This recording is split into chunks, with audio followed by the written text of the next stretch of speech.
राधे राधे, जय श्री कृष्णा। आज मैं आपको ये दीपदान के विषय में बताने जा रही हूँ। कार्तिक महीने में पूरे महीने हर दिन दीपदान किया जाता है। और जो लोग पूरे महीने नहीं कर पाते हैं वो कार्तिक के आखिरी 5 दिन दीपदान जरूर करते हैं, स्नान करते हैं, व्रत करते हैं। तो इन 5 दिनों में हमें पूरे महीने का फल प्राप्त हो जाता है दिया लगाने से, दीपदान करने से। तो ये आज चौथा दिन है इसका। तो मैं वो बताने जा रही हूँ आपको कि कल और आज कुछ लोग कार्तिक पूर्णिमा के दीपदान आज करेंगे। कल वैकुंठ चतुर्दशी के दीपदान किया गया था, जिसमें 14 दियों का दान किया जाता है और वो रात को 11 से 12 के बीच में किया जाता है, क्योंकि उसी समय भगवान विष्णु और भगवान शिव का मिलन होता है। और शिव जी भगवान विष्णु को सुदर्शन चक्र प्रदान करते हैं। और जो कार्यभार विष्णु भगवान ने देवशयनी एकादशी से शिव जी को प्रदान किया था, सृष्टि चलाने का भार, उस भार को वैकुंठ चतुर्दशी के दिन शिव जी वापस से विष्णु भगवान को प्रदान करते हैं। तो इस तरह से ये वैकुंठ चतुर्दशी के लिए दीपदान दोनों के हरि और हर के मिलन के लिए किए जाते हैं। और 14 चतुर्दशी होती है, इसलिए 14 दिए जलाए जाते हैं।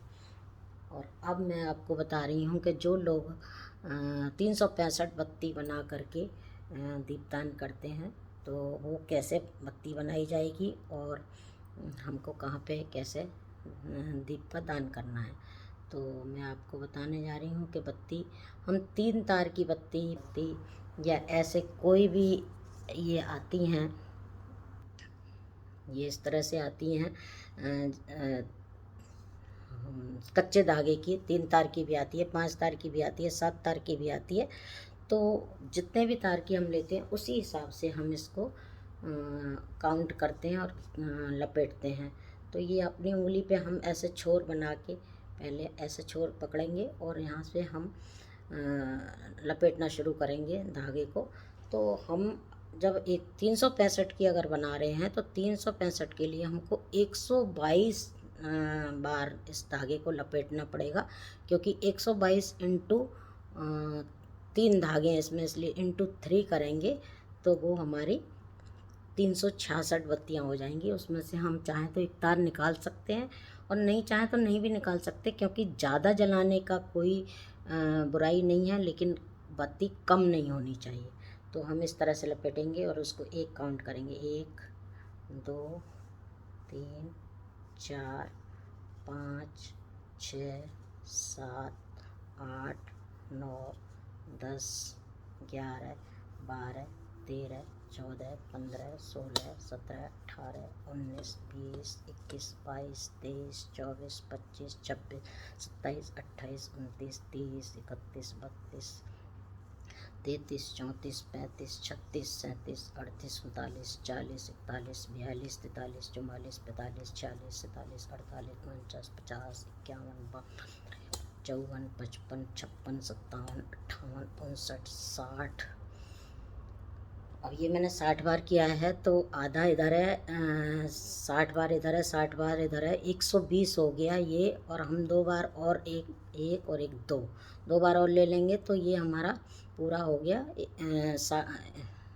61 बार इधर, 61 बार इधर, यानी कि 6 दूनी 12, 120 और 2 122 बार हो गया। यानी कि अब हमें ये पूरा इधर का और इधर का एक ही 365 में काउंट करनी होगी। हमने उसको 2 पार्ट में नहीं किया है, तो ये हमने दोनों मिला ली इस तरह से, बस 61 इधर के और 61 इधर के, और इसको हम इस तरह से लपेट देंगे। तो ये हमारी पूरी 365 बत्तियाँ हो गई, क्योंकि ये हमने 61 बार इधर एक साइड में था हाथ के और 61 बार ही दूसरी तरफ था। तो 61 और 61 मिला के 122 हो गई ये, और 122 इंटू 3 धागा था, तो वो 365 बत्तियाँ हो गई। अब इस 365 की बत्तियाँ ऐसे हम तेल में या घी में जिसमें भी हम जलाना चाहें उसमें डुबो के, और गंगा जी के घाट पे भी हम 365 जला सकते हैं, और घर में तुलसी के आगे भी 365 जला सकते हैं, विष्णु भगवान के मंदिर में जला सकते हैं, शिव जी के मंदिर में जला सकते हैं, केले के पेड़ के नीचे, बड़ के पेड़ के नीचे, पीपल के पेड़ के नीचे। बत्तियां जलाने के लिए बहुत सारी जगह हैं, जहाँ जैसा जिसको उपलब्ध हो जाए वो वैसे जला सकता है। और 365 के 5 दीपदान भी कर सकते हैं, 7 कर सकते हैं। और अगर नहीं हो, ज़्यादा नहीं कुछ मिले साधन, तो आप एक ही जगह 365 बत्तियों को एक ही स्थान पे, या तो बड़ पीपल के नीचे, या तुलसी आंवला और पतवारी के पास, या घर और कुछ ना मिले तो मंदिर में, या फिर घर के मंदिर में ही आप ये 365 बत्तियों का जला के दान कर सकते हैं। 365 बत्तियां दान करना इसलिए भी ज़रूरी होता है कि जो लोग पूरे साल दिया नहीं जला पाते हैं, कभी कभी जलाते हैं किसी त्यौहार पे, विशेष पे, या कुछ विशेष कार्यक्रम पे, तो वो लोग 365 बत्ती जब जलाते हैं तो उनके पूरे साल का ही ये दीपदान हो जाता है। और अगर पूरे साल का नहीं करना है तो कुछ लोग 1 महीने का भी दीपदान करते हैं। जैसे कार्तिक महीने में 30 दिन का है तो 30 दिन की बत्ती भी हम कई जगह बना के ये जला सकते हैं। तो उसको इंटू 3 करना होगा। जैसे कि महीने में 30 दिन है तो जितने तार की आप ले रहे हैं उतने में इंटू करना होगा। जैसे 3 तार की मैंने ये बताई थी, और हम 1 महीने के लिए अगर बत्ती जला रहे हैं तो इसको 3 इंटू 3 करके 90 बार हम इसको लपेट के 1 महीने की बत्ती बना सकते हैं।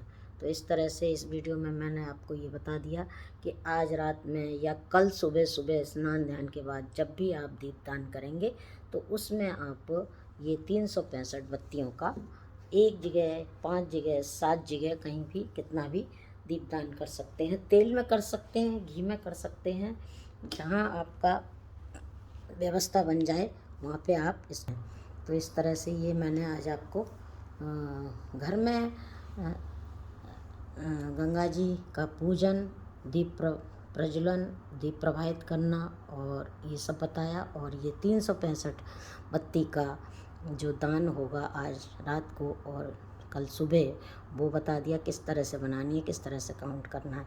और आज शाम को ही सत्यनारायण भगवान की पूजा और कथा होगी, क्योंकि आज से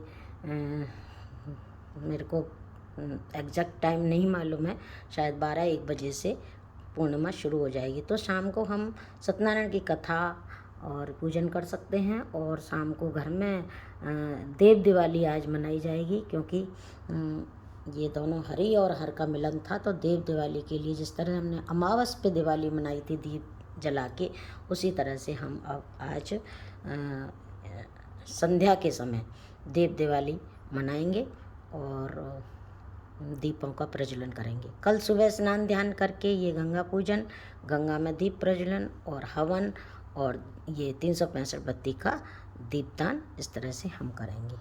तो अगर आपको ये वीडियो पसंद आए तो आप इसको सबको शेयर कर दें, लाइक करें और चैनल को सब्सक्राइब करें। बेल आइकॉन को दबाना बिल्कुल ना भूलें, क्योंकि वीडियो में मैं बहुत कुछ नया नया आपको बताती रहती हूँ, आगे भी बताती रहूँगी, इसलिए बेल आइकॉन ज़रूर दबा दें। जय श्री राधे, जय श्री कृष्णा। आपको कार्तिक महीने की समापन की ढेर सारी बधाइयाँ, शुभकामनाएँ। अभी आप शाम को अच्छे से अपना दीपदान और कार्तिक स्नान का समापन करें, क्योंकि आज और कल 2 ही दिन बस अब बचे हैं दीपदान के लिए और कार्तिक पूर्णिमा के पूजा पाठ के लिए। जय श्री राधे, जय श्री कृष्ण।